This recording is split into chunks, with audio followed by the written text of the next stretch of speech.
The Great Valley of Central California lies almost in the center of the state. It is more than 400 miles long and 60 miles wide. And except for the narrow opening at San Francisco Bay, it is surrounded by ranges of high mountains. A long time ago, this whole area was a great gulf, an arm of the Pacific Ocean. Many swift streams flowed into it from the surrounding mountains. Rushing mountain streams like this carried millions of tons of earth down into the Gulf. Now, what happened after that went on for thousands of years? Decayed rock materials from the mountains were dumped into the Gulf and spread out by the rivers and streams. Gradually, the Gulf filled up with these earth materials. Now, all that is left of the old Gulf is San Francisco Bay. After countless thousands of years, the great Central Valley was formed, a valley filled with deep, fertile soils and drained by two river systems. The Sacramento, fed by many tributaries, flows from the northern end of the Great Valley to the Delta land east of San Francisco. And the San Joaquin drains the southern end of the Great Valley, flowing northward to the Delta and the Bay. Now we see that the valley is high at the north and south ends and slopes to nearly sea level where the two rivers meet. In the days of the early settlers, cattle were raised in the northern part of the Great Valley. In the long, hot summers, they could be driven up into the green meadows of the nearby mountains. But some areas in the Sacramento Valley were so dry that only sheep could be grazed profitably. Far to the south in the San Joaquin Valley, there was so little rainfall that millions of acres were wasteland. Only a handful of settlers tried to make this forbidding land support them. And these men in the San Joaquin Valley envied the farmers who took up land 400 miles to the north. Because most of the northern part of the Great Valley had enough water for wheat, corn, and vegetables, the farms of this part of the valley were prosperous. The wealth of this northern section of the Great Valley was water, flowing from the nearby mountains. The farmers on this land harvested rich crops. Dairy farming prospered with green pastures and pure water. Now let's remember this fine farm in the well-watered part of the northern valley and compare it with this in the southern San Joaquin. This soil is rich. Given enough water, it could produce bountiful harvests. Only about 40 miles from this dry valley floor, but higher in the rain-moist Sierra Nevada mountains, are the giant sequoia trees. How mighty water can be in shaping the landscape. But nature had not provided water down in the valley. Millions of acres would have remained a barren waste if the men who settled this part of the Great Valley had not used their knowledge and strength to irrigate the land. They dug wells and pumped water into the naturally fertile soil.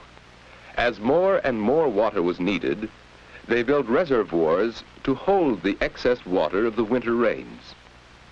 The frost-free growing season is more than 240 days a year, and with irrigation, many farms produce several crops each year. Today, the valley is benefiting from the creation of a giant irrigation project. Many huge reservoirs and a great network of canals and pumping stations provide water for millions of acres in the Great Valley. When man used his wisdom and energy to bring water to this land, he worked wonders. The irrigated soil yields heavy crops of long staple Egyptian cotton. The original cotton seeds were imported from the muddy delta of the Nile River. The climate and soil of the entire Central Valley are excellent for grapes, and its vineyards rival those of France and Italy. Many varieties of grape are used to make the wines for which the valley is famous. And here's another famous crop of the valley, raisins. The ripe grapes are placed on paper trays right in the vineyard, where the hot sun dries them and turns the juice into sugar.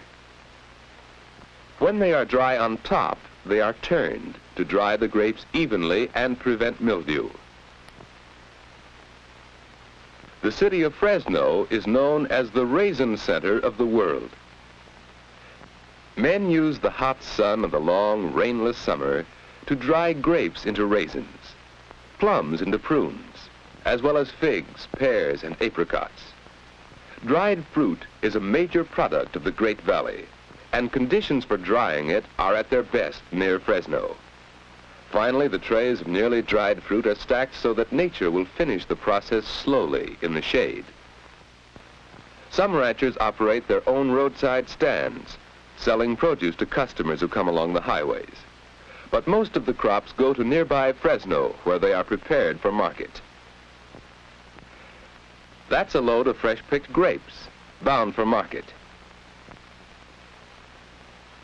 We've learned how man's use of irrigation developed the arid southern part of the Great Valley, and how the city of Fresno serves as a trading center for the region. 200 miles north, on the delta of the San Joaquin, is Stockton. The natural fertility of the delta land has been increased by another system of canals and pumping stations, distributing water to 400,000 acres of rich farmland. The irrigated land produces valuable harvests of beans, carrots, celery, tomatoes. In fact, a great many different kinds of crops are grown here on the rich delta soil. And Stockton has become the key city in the Central Valley for marketing and distributing fresh vegetables and fruits. Farther north, near the state capital Sacramento, we'll see how the farmers have made use of the lowlands bordering the Sacramento River. This broad river provides ample water for rice growers. Here we can see how rice is grown in China or Egypt, but this fertile rice field is in California. Huge fields are flooded, diked into large squares, quite unlike the small paddies of China or Egypt. The water supply of the northern Sacramento Valley has been increased by huge reservoirs like the one behind Shasta Dam. Water is distributed to thousands of acres that were once useful only for wheat or barley, but are now capable of producing more profitable crops, such as fruits. Irrigation and modern farm machinery increase the yield of the land and provide employment for millions of people. The city of Sacramento, chief trading center for the Northern Valley, lies at the head of navigation on the Sacramento River. Oil tankers and barges deliver fuel oil for Sacramento's mills and factories. For this city has become a busy manufacturing center, producing tools and machines needed by the farmers of the valley.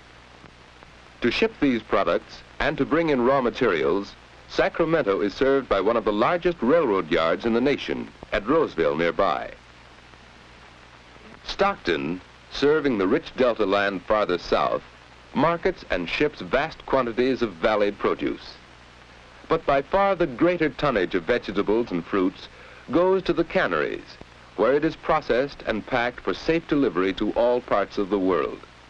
Stockton is famous as the canning center of the valley. Fruits and vegetables are often completely processed, canned, labeled, and crated, ready to ship within a few hours after they have been picked in the fields.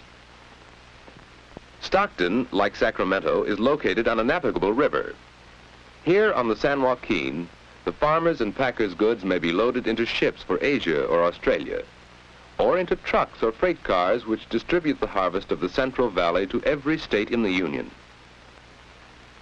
Today, the Central Valley of California is a rich source of food and wealth for the whole nation. 3 rapidly growing cities, Sacramento in the north, Stockton on the Great Delta, and Fresno in the south, serve the regions around them.